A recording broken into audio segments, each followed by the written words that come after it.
नमस्कार दोस्तों, आज के इस वीडियो में कुछ इंटरव्यू के बारे में बात करेंगे क्योंकि कुछ इंटरव्यू में पूछे जाने वाला जो मेन कॉमन सवाल होता है और उसका आंसर। ठीक है, किसी का मन का बात तो फ्रेंड्स पता नहीं कर सकते, लेकिन थोड़ा बहुत इसमें हम लोग का एक्सपीरियंस है, इसीलिए आपको हम बताएंगे कि क्या क्या पूछ सकता है और क्या क्या उसका आंसर होगा। ठीक है, तो वीडियो को आपको काट के या स्किप करके नहीं देखना है। फ्रेंड चलिए वीडियो को स्टार्ट करते हैं।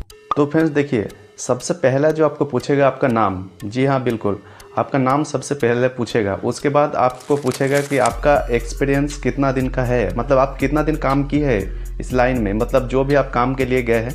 ठीक है, ये पूछेगा, मतलब कोई एक्सपीरियंस पूछेगा। देखिए दूसरा नंबर में है, आप जो भी पाइप में टेस्ट मारने के लिए अगर आप गए हैं, ठीक है, अगर आप पाइप में टेस्ट मारने के लिए गए हैं 6G पोजीशन में, तो फिर उसका रिलेटिव ही आपको क्वेश्चन करेगा। अगर आप 3G का टेस्ट मारने के लिए गया है तो उसका रिलेटिव ही आपको क्वेश्चन पूछेगा। ठीक है, आप जो भी वेल्डर का, मतलब वेल्डिंग के आप इंटरव्यू के लिए गया है या फिर टेस्ट मारने के लिए गया है, उसी का आपको मिलता जुलता कुछ सवाल करेगा। ऐसे नहीं कि आप 3G 4G वेल्डर है तो आपको बोलेगा कि टिगन आर्क में कौन सा फिलर लगते हैं, नहीं पूछेगा। आप जिस विषय में आप काम कर रहे हैं, जो आपको जानकारी है, उसी के बारे में ही पूछेगा। बहुत ज़्यादा हार्ड क्वेश्चन भी नहीं पूछता है, तो आपको ज़्यादा घबराना नहीं है, ये सबसे बड़ी बात है। क्योंकि बहुत सारा आदमी जानते भी है, ठीक है, सवाल आपको पता भी होगा, लेकिन घबराहट होता है, फिर भूल जाता है। तो ऐसा आपको नहीं करना। ठीक है, तो फ्रेंड्स देखिए, काफ़ी बार पूछा जाता है कि आप GTAW वेल्डर है, कि आप SMAW वेल्डर है, कि फिर आप MIG वेल्डर है। ठीक है, तो ये तीनों क्वेश्चन आपको कर सकता है। तो तीनों में आप जो भी वेल्डर है तो आप उसी को बताना है। जैसे कि आप अगर TIG वेल्डर है, ठीक है, GTAW वेल्डर है, तो आपको सीधा बोलना है सर मैं GTAW वेल्डर हूँ। ठीक है, तो बोलेगा बोलो GTAW का फुल फॉर्म क्या है, ये भी पूछ सकता है। तो आपको सीधा बोलना है कि GTAW का फुल फॉर्म होता है गैस टंगस्टन आर्क वेल्डिंग। ठीक है, और अगर आप 3G का मारते हैं, मतलब आर्क वेल्डिंग मारते हैं, मतलब SMAW, आप बोलेंगे सर मैं SMAW वेल्डिंग मारता हूँ। ठीक है, तो बोलेगा ठीक है बताओ SMAW का फुल फॉर्म क्या है, तो आपको सीधा बोल देना है कि सबमर्ज आर्क वेल्डिंग। ठीक है, और फ्रेंड्स अगर आप MIG में वेल्डिंग मारते हैं, MIG का टेस्ट मारने के लिए गए, तो आपको पूछ सकता है कि बोलो MIG जो आप वेल्डिंग करेंगे तो उसके लिए कौन सा आपको गैस का इस्तेमाल करना है। ठीक है, तो ये भी पूछ सकता है। फ्रेंड्स अगर पूछे आपको कि इसमें कौन सा गैस लगेगा, तो आप आपको डायरेक्ट बता दीजिए कि सर इसमें CO2 गैस का इस्तेमाल किया जाता है। ठीक है, अर्थात इसमें आपको कार्बन डाइऑक्साइड गैस का जरूरत पड़ता है। ठीक है, और फ्रेंड्स काफ़ी बार पोजीशन के लिए भी पूछा जाता है। तो अगर आप स्ट्रक्चर में वेल्डिंग करते हैं, तो स्ट्रक्चर का अगर देखिए, स्ट्रक्चर में अगर आप वेल्डिंग करते हैं तो आपको स्ट्रक्चर में बोलेगा कि आपका स्ट्रक्चर में कितना तरह का पोजीशन होता है। ठीक है, तो फ्रेंड्स स्ट्रक्चर में ज़्यादातर 2 तरह का पोजीशन आता है। आप यहाँ पर स्क्रीन में देख सकते हैं। फ्रेंड्स यहाँ पर देखिए 2 तरह का, देखिए यहाँ पर 1F है और नीचे में 1G है। वहाँ पर देखिए 2F है, नीचे में 2G है। ठीक है, तो ये देखिए 1F 2F 3F 4F। ठीक है, तो फिर वैसे नीचे देखिए सेम वैसे है 1G 2G 3G 4G। ठीक है, तो इसमें एक चीज आपको क्लियर करना है। देखिए 1F जिसमें लिखा है, तो F जहाँ लिखा है मतलब उसमें आपका कोई उसमें प्लेट, मतलब प्लेट टू प्लेट होगा, उसमें कोई वीवेल नहीं रहेगा। ठीक है, और जहाँ नीचे है देखिए 1G 2G, इसमें बीच में भी बनता है, वीवेल बनता है, उसके बाद में इसको आपको टेस्ट लिया जाएगा। ठीक है, ये थोड़ा सा आपको डाउट क्लियर करना पड़ेगा। ऊपर में जो है एक प्लेट के ऊपर और एक प्लेट बैठा दिया जाता है, फिर इसको पोजीशन चेंज करता है। ठीक है, लेकिन नीचे में जो है इसमें आपका ये रहता है, वीवेल रहता है। ठीक है, तो इस चीज का आपको ध्यान देना है। पोजीशन में है 6G में आप अगर गया है टेस्ट मारने के लिए या फिर इंटरव्यू के लिए, तो आपको ज्यादातर देखिए जो पूछेगा बोलेगा कि पाइपिंग का कितना तरह का पोजीशन होता है। ठीक है, तो पाइपिंग का पोजीशन के लिए आपको सीधा बोलना है कि सर इसमें 4 तरह का पोजीशन होता है। ठीक है, तो बोलेगा बताओ कौन कौन सा पोजीशन है, तो आपको सीधा बोलना है कि सर 1G है, 2G 5G और 6G, मतलब इसमें पाइपिंग में 4 तरह का पोजीशन हम लोग को माना जाता है। ठीक है, फ्रेंड्स अगर आपको कुछ भी समझने में दिक्कत हो रहा है तो मैं इसको स्क्रीनशॉट लगा दे रहा हूँ। ठीक है, मतलब यहाँ पर एक मैं लगा दे रहा हूँ, आप स्क्रीनशॉट मार लीजिए ताकि आप बाद में देख सकते हैं, और फिर आपको थोड़ा सा देख इसको थोड़ा प्रैक्टिस करिए तो आपको ज़्यादा याद रहेगा। ठीक है, और फ्रेंड्स अगर आप पाइपिंग का 6G वेल्डर है तो आपको ज़्यादातर पूछने का मतलब पॉसिबिलिटी है कि आपको पूछेगा कि भाई आप कौन सा वेल्डर है, तो आपको बोलना है कि भाई सर मैं टिग एंड आर्क वेल्डर हूँ, मतलब टिग प्लस आर्क दोनों मारता है। तो बताओ, वो बोलेगा कि ठीक है कार्बन स्टील में कौन सा फिलर वायर का इस्तेमाल किया जाता है, मतलब जो CS का मेटेरियल है, तो उसमें कौन सा फिलर वायर का इस्तेमाल करेंगे, और इसमें इलेक्ट्रोड कौन सा आप जैसे फिला पर फाइनल के लिए कौन सा आप इलेक्ट्रोड का इस्तेमाल करेंगे। ठीक है, तो आपको सीधा अगर आप CS में मारते हैं तो आपको बोलना है सर उसमें जो फिलर इस्तेमाल किया जाएगा आपको 70H2 का फिलर उसमें इस्तेमाल किया जाएगा। ठीक है, उसमें ER70H2 फिलर इस्तेमाल किया जाएगा, और अगर आपको रॉड बोलेगा तो ये 7018, ठीक है, इसमें इस्तेमाल किया जाता है ज़्यादातर। फ्रेंड्स यहाँ पर आपको एक चीज़ कन्फ्यूज हो रहा होगा कि ई का मतलब क्या है और ई आर का मतलब क्या है, ठीक है।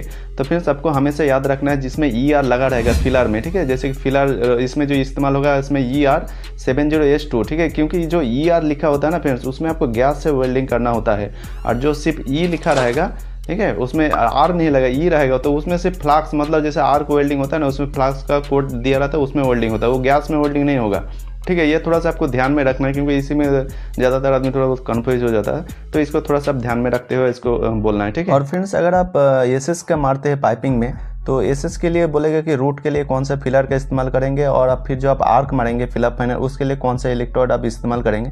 तो सीधा फ्रेंड्स आपको बोलना है कि जब उसमें इलेक्ट्रोड रहेगा, जो आपका इलेक्ट्रोड रहेगा वो रहेगा ER308L, ठीक है। ये हो गया रूट के लिए, और फाइनल कैपिंग के लिए रहेगा E308L, मतलब इसमें फाइनल और कैपिंग इसको मारना है, ठीक है। फ्रेंड्स अगर आप मतलब येलो स्टील के लिए टेस्ट मारने के लिए जा रहे हैं, तो देखिए अगर इसमें बोलेगा कि इसमें कौन सा फिलर कौन सा इलेक्ट्रोड का इस्तेमाल किया जाएगा बताओ, तो ज़्यादातर ये जो IBR वेल्डर होता है, या फिर विदेश में अगर जाएंगे इस टाइप का जॉब रहेगा, ठीक है, येलो स्टील का, तो फिर आपको पूछेगा। तो देखिए अगर आपको फिर भी पूछे, मैं आपको बता दे रहा हूँ, तो बोलेगा कि जैसे कि सबसे पहले आता है देखिए P11, P22, P91, ठीक है। तो आपको बोलेगा कि P11 में कौन सा फिलर का इस्तेमाल किया जाएगा। तो इसमें रूट के लिए देखिए फ्रेंड्स ER80B2 का इस्तेमाल किया जाता है, और आपका फाइनल के लिए E8018B2 का इस्तेमाल किया जाता है। फ्रेंड्स अगर आपको पूछे कि P22 में कौन सा मेटेरियल लगेगा, ठीक है, कौन सा इसमें फिलर ऑयल का इस्तेमाल किया जाएगा, तो फ्रेंड्स P22 के लिए देखिए जो रूट का है, पाइप का रूट मारने के लिए ER90SB3 का इस्तेमाल किया जाता है, और आपका इलेक्ट्रोड रहेगा E9018B3, ठीक है। ये आपका फिलअप और फाइनल के लिए इस्तेमाल किया जाएगा। फ्रेंड्स आपको अगर पूछे कि P91 के लिए कौन सा फिलर और कौन सा इलेक्ट्रोड का इस्तेमाल किया जाएगा, तो इसमें देखिए फ्रेंड्स अगर आपको रूट मारते हैं तो रूट के लिए आपका रहेगा ER90SB9, ठीक है, और आपका जो इलेक्ट्रोड रहेगा वो रहेगा, और इसमें इलेक्ट्रोड का इस्तेमाल किया जाएगा 9015B9, ठीक है। फ्रेंड्स आगे थोड़ा सा आप ध्यान देकर के वीडियो को देखें, क्योंकि यहाँ से ज़्यादातर क्वेश्चन किया जाता है, ठीक है, तो आपको पूरा ध्यान देकर के देखना है। फ्रेंड्स देखिए काफ़ी बार ऐसा होता है कि काफ़ी बार मतलब मेटेरियल आपका CS का है, SS का इसमें ज्वाइंट आएगा, ठीक है, मतलब डिसमिलर होगा, दोनों सेम नहीं होगा, मतलब कार्बन स्टील का पाइप और SS का पाइप में जॉइंट होगा, तो उसके लिए कौन सा आपका फिलर वायर और कौन सा इलेक्ट्रोड का इस्तेमाल किया जाएगा। तो फ्रेंड्स इसमें बेसिकली देखिए ER309 ये रूट के लिए इस्तेमाल। फ्रेंड्स काफ़ी बार पूछा जाता है जो डुप्लेक्स मेटेरियल होता है, जैसे वो भी स्टेनलेस स्टील का ही आता है, तो डुप्लेक्स में कौन सा आपका फिलर और कौन सा इलेक्ट्रोड रहेगा। तो डुप्लेक्स में देखिए फ्रेंड्स आपका रूट मारने के लिए इसमें ER2209 का इस्तेमाल किया जाता है, और आपका इलेक्ट्रोड के लिए E22, ठीक है, इसका इस्तेमाल किया जाता है। और फ्रेंड्स काफ़ी बार पाइपिंग का 6G वेल्डर होता है, ठीक है, मतलब पाइपिंग का 6G में आर्क वेल्डिंग का टेस्ट होता है, तो वो भी पूछ सकता है कि आर्क वेल्डिंग मारने के लिए कौन सा आपका इलेक्ट्रोड का इस्तेमाल किया जाता है। तो वो थोड़ा अलग टाइप का रॉड होता है, देखिए लाल वाला जो 6010 रॉड का इस्तेमाल किया जाता है, लेकिन इसका रॉड का इस्तेमाल ज़्यादातर पहले होता था, अभी बहुत कम हो रहा है, ठीक है। तो अगर आपको पूछे इसमें कौन सा किसमें आपको रूट मारना है, तो आप बोल दीजिए कि सर इसमें 6010 का इसमें रूट से आपको मतलब रूट मारना है 6010 से, और फिलअप फाइनल के लिए आप जो आपका रिकमेंड रहेगा, जैसे 7018 का उसमें आप फिलअप फाइनल मार सकते हैं, या फिर काफ़ी बार 6013 से भी इसमें फिलअप फाइनल किया जाता है, ठीक है। ये था आज का छोटा सा इन्फॉर्मेशन वीडियो, कैसे लगा कमेंट करके जरूर बताइए। अगर आपको कुछ समझ में नहीं आ रहा है तो भी कमेंट करिए। और फ्रेंड्स एक वीडियो बनाने के लिए काफ़ी सारा मेहनत का जरूरत पड़ता है, काफ़ी हमको टाइम वेस्ट होता है, तो प्लीज़ इस वीडियो को एक लाइक करिए। अगर आप चैनल में नहीं है तो चैनल को सब्सक्राइब कर लीजिए, ये बिल्कुल फ्री है, आपके लिए फ्री है, लेकिन मुझे यार बहुत हेल्प मिलता है अगर आप सब्सक्राइब करते हैं तो, ठीक है। तो तब तक के लिए टेक केयर, गुड बाय, फिर मिलते हैं नेक्स्ट वीडियो में।